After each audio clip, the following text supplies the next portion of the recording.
बोलनी मैना ते बाती मैं तुर दिया ना। हाय रे बोलनी मैना ते बाती मैं तुर दिया ना। कोयली यस बोली मनला मोर भाई। हाय रे मन मोहना साथी तै सुआ मैं तुर पाके। झुल झुल के रिंगना तोरे मोहि डारे ना। झुल झुल के रिंगना तोरे मोहि डारे ना।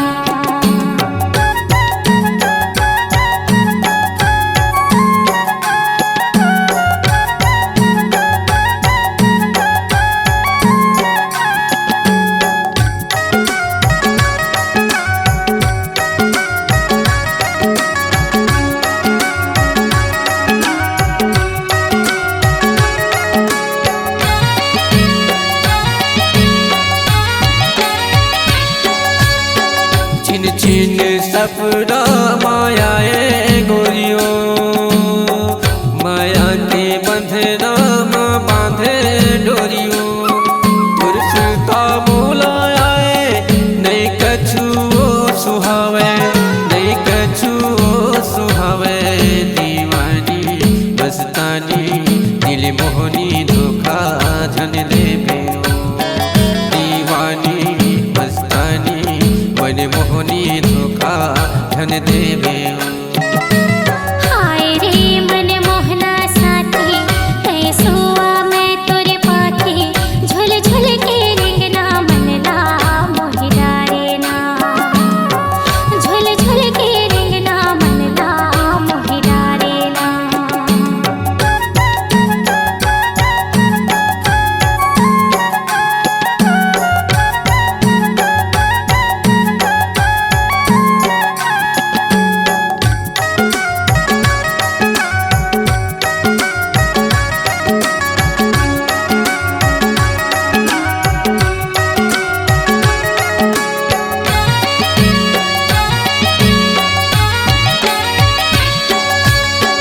हृदय के भीतर महावे दरिया गा।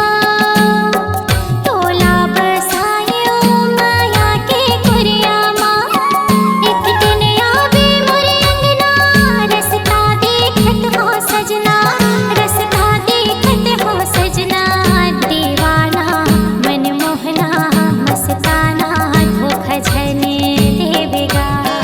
दीवाना मस्ताना मन मोहना धोखा झने देवेगा। हाय रे बोलनी मैना ते बाती मैं तुर दिया ना।